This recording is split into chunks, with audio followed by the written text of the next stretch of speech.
back, loves. Thanks for being here. I am not feeling well. Obviously, you can hear from my voice. But I still wanted to try to make a quick episode, just kind of like maybe my own little personal processing journal. And I wanted to talk about breakups, right? I think breakups can be very personal, can be very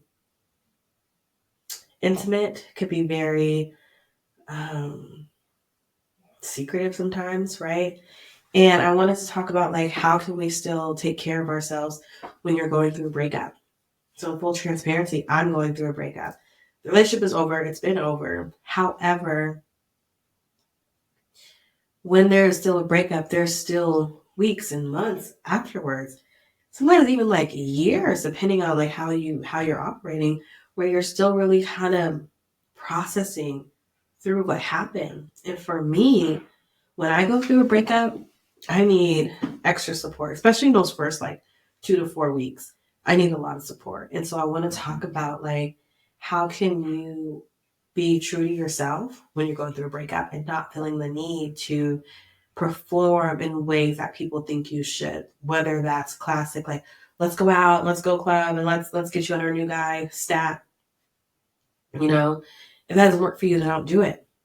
Right. So number one, I really would love for you to allow yourself to sit with the hurt, sit with the disappointment, sit with the judgment, right? Like you're going to judge yourself. You're going to think like I could have done something differently. You're going to think it's all my fault. You're going to think like, dang, I wish I never would have met him that day, right? Like, which is not totally true. Like that day that you met, it was lovely. You loved it. You probably got excited like I did. Probably was thinking like, this is it.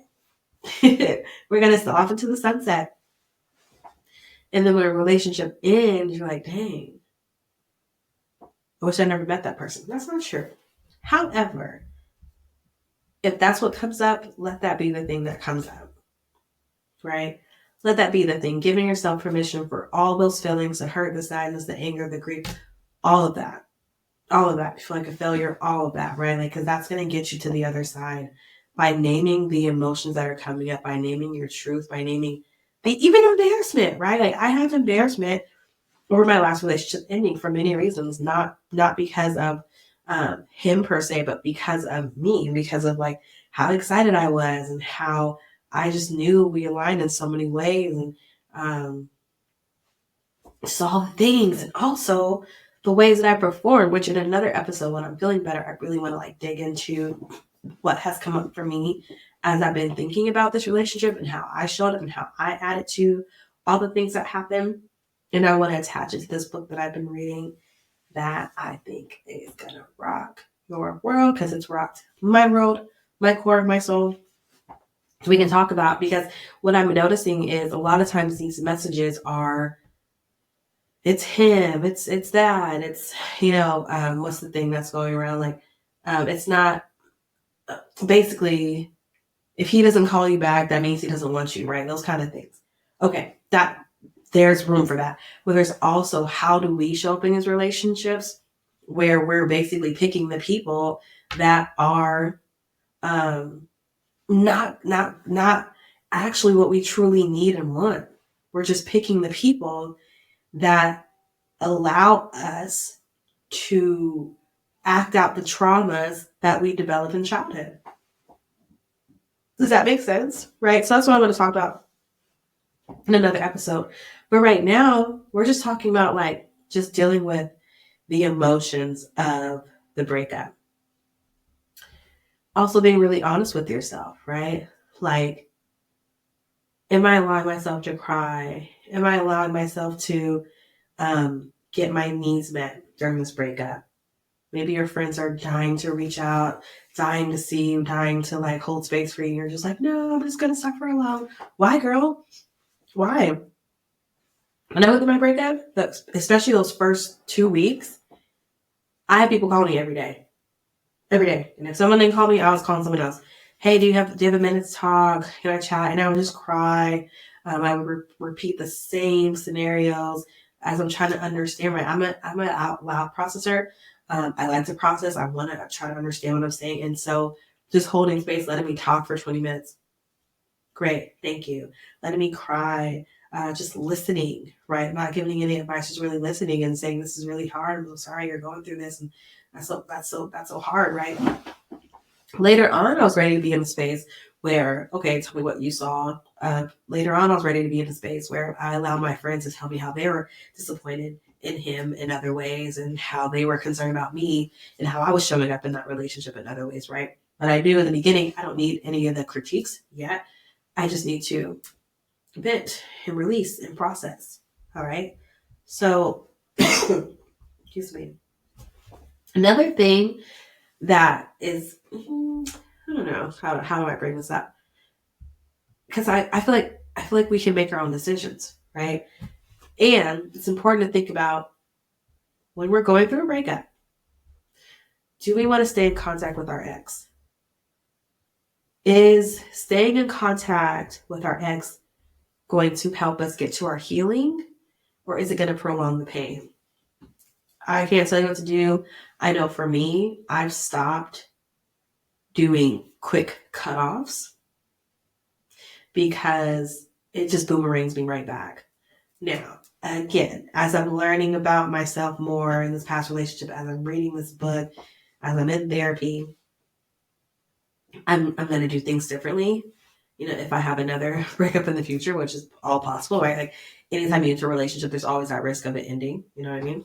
So for me, I did talk to my ex after we broke up for many reasons, right? Just the regular like organizing of things, the regular like I have questions about this, the regular are we getting back together, the regular I'm trying to think on top of my head, just this ritual of it, right? Because when you're used to talking to someone every day at certain times a day, you're gonna kind of still fall into that, right? And so we still spoke. We talked about many things. It wasn't just always just us. We just like life things because he was also a really good friend, a really good friend. And I never thought I could say that about a partner who's a really good friend. And I do miss that friendship that he provided, what we provided to each other, right? So if you know that you're the kind of person where talking to your ex after the breakup actually helps to prolong the pain, then how can we pull in our friends to support us? How can we pull in our family? How can we pull in our community in other ways? Maybe you are part of like the Divine Nine, or maybe you're um, a part of like a workout group, right? Like how can we, you know, always like to talk about whatever, that being around people versus being at home alone and crying on the kitchen floor, right? Like this just think about it. How can you get support? How can you let people foster and helping you with the self-care and self-compassion and all of that? It can be very lonely, especially like when you go through a breakup. Doesn't it always feel like all of a sudden everyone else is in a relationship, or all of a sudden like all the movies and songs about I'm so in love and I'm so happy I found my husband, right? I feel like that's kind of like how it like lines up. So being mindful of that, like really thinking about, okay, what do I need? What's helpful? What's not helpful? Not what so-and-so would say is helpful, what you should do. Think about for yourself what is helpful. And also, if you are okay with prolonging the pain, like I was, then that's what it is. It's just what it is, period, right? So the last thing, like I said, it's gonna be a short episode. The last thing is when you are ready, go ahead and reflect on the patterns. I'm not going to ask you to reflect on your patterns, what you could have done differently right out the gate. Personally, I don't think it's helpful. I think you have to sit with yourself and get through your own quick, bigger emotions first, and then get underneath the pain. Then get to the patterns I'm trying to say, right? So reflect only when you feel ready, when you feel emotionally stable enough, right? Go talk with a therapist, whatever, if you're ready to like deep dive in sooner. Discuss with your therapist, discuss with yourself, like the value of noticing the reoccurring pattern. So I'll share for myself. For me, over functioning. For me, I love to nurture, I love to host. However, in a relationship, I can easily go from a basic like hosting and nurturing to like fully over functioning, fully mothering, doing all the things. It's like this desire to like be needed, which is not healthy. It's not healthy. Do I love taking care of people? Yes, but it was to a level of just over nurturing, maybe even codependency up in there, right? So really thinking about what am I doing to aid in this dynamic of the relationship, right? People pleasing, are we ignoring red flags? Were there red flags from the beginning? Over prioritizing, that's another way of saying like over nurturing, because if we're just over prioritizing our partner's needs, then where are we? Where are you? You are where I was your personal success and happiness is my responsibility. And that's just what I did because of childhood, right? So just things to think about. Again, you don't have to like dive in deep to it, but just something to think about. If you need some prompts, if you need a way to get started, you can ask yourself, what did this relationship teach me about myself? What might I do differently moving forward? Who may I talk to first? Like, again, when you're ready, talking to your friends, like, what? How did you notice me showing up? Also, my lovely ladies, when we are in unhealthy, like especially domestic violence relationships, just to kind of tie this in, a lot of times we go dark. We don't talk to our friends and families because that's what the abuser needs us to do, right?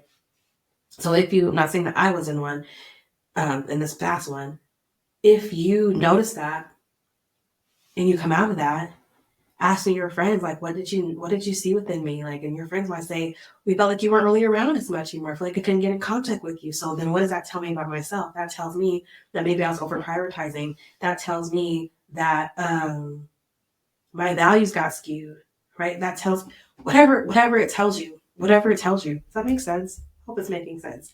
The point is, breakups are hard as shit. And it's like, dang, how can we avoid them? I don't know. If you figure it out, you hit me up and we can really do some things together with that solution. But yeah, they're hard. The pain won't last forever, of course.